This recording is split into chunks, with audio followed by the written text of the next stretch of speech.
ঢাকায় কি নতুন জীবন শুরু করতে যাচ্ছেন? ভাবছেন দুজন মিলে স্বপ্নের প্রথম বাসাটা কেমন হবে?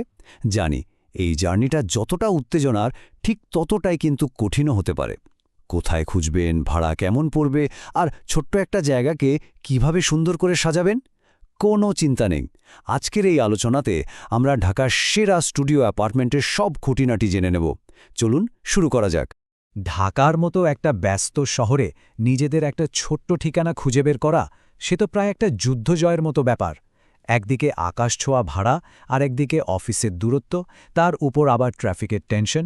সব মিলিয়ে প্রথমবার বাসা খুঁজতে গেলে কিন্তু দিশেহারা লাগাটাই খুব স্বাভাবিক।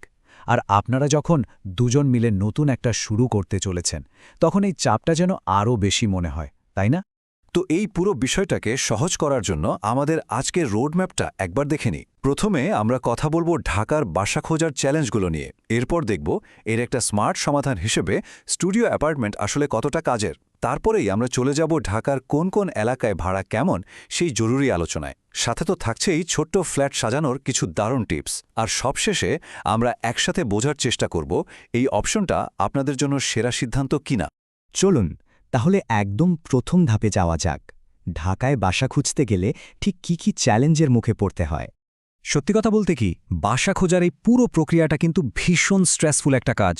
অনলাইনে ঘণ্টার পর ঘণ্টা ধরে লিস্ট দেখা, একটার পর একটা ফ্ল্যাট ভিজিট করতে যাওয়া, আর দিন শেষে নিজের বাজেট আর পছন্দের মধ্যে একটা মেলবন্ধন ঘটানো, মাথা তো খারাপ হওয়ারই জোগাড়। ঠিক এই কারণেই আমাদের একটা স্মার্ট সমাধানের দিকে তাকাতে হবে। আর সেই স্মার্ট সমাধানটাই হলো স্টুডিও অ্যাপার্টমেন্ট। আজকের দিনে তরুণ প্রফেশনাল, স্টুডেন্ট আর বিশেষ করে আপনাদের মতো নতুন কাপলদের কাছে এটা কিন্তু দারুণ জনপ্রিয় একটা কনসেপ্ট। অনেক সময় এগুলোকে সার্ভিস অ্যাপার্টমেন্ট হিসেবেও পাওয়া যায়। আচ্ছা, এই স্টুডিও অ্যাপার্টমেন্ট জিনিসটা আসলে কি? একটু ভাবুন তো।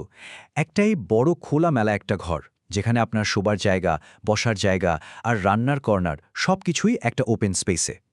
শুধু বাথরুমটা আলাদা থাকে। ঢাকায় এগুলো সাধারণত ৩০০ থেকে ৬০০ স্কোয়ার ফিটের মতো হয়। আর সবচেয়ে মজার ব্যাপার হলো, অনেক সময় কিন্তু এগুলো ফার্নিশড অবস্থায় ভাড়া পাওয়া যায়। তার মানে বাসা বদলের সময় ফার্নিচার নিয়ে দৌড়াদৌড়ির ঝামেলাটাই কমে গেল।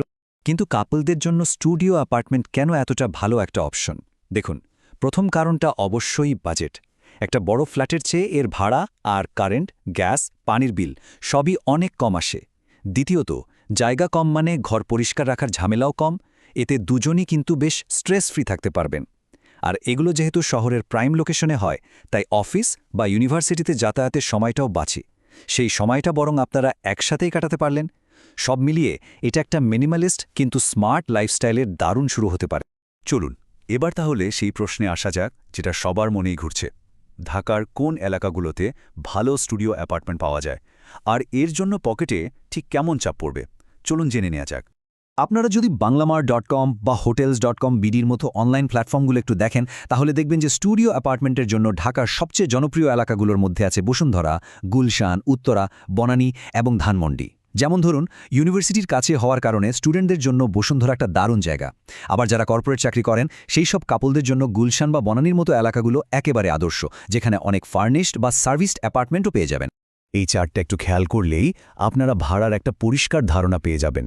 নির্ভরযোগ্য অনলাইন সোর্সগুলো থেকে পাওয়া তথ্য অনুযায়ী বসুন্ধরা বা মিরপুর ডিওএইচএসের মতো এলাকায় মোটামুটি ১৮ থেকে ৩৫,০০০ টাকার মধ্যে কিন্তু দারুণ স্টুডিও অ্যাপার্টমেন্ট পাওয়া সম্ভব। আবার যদি গুলশান বা বনানীর মতো প্রাইম লোকেশনে যান, তাহলে ভাড়াটা স্বাভাবিকভাবেই একটু বেশি হবে, ধরুন প্রায় ৪০ থেকে ৭০,০০০ পর্যন্ত হতে পারে। তবে একটা কথা অবশ্যই মনে রাখতে হবে, অ্যাপার্টমেন্টটা ফার্নিশড কিনা, বিল্ডিংটা কতটা নতুন আর কি সুবিধা আছে, তার উপর ভিত্তি করে ভাড়া কিন্তু কম বেশি হতে পারে। জায়গা ছোট তো কি হয়েছে, স্মার্ট ডিজাইন আর ঠিকঠাক পরিকল্পনা দিয়ে ছোট্ট একটা ফ্ল্যাটকেও কিন্তু বানিয়ে ফেলা যায় আপনাদের ভালোবাসার রাজত্ব। চলুন এর জন্য কিছু দারুণ কৌশল জেনে নিই।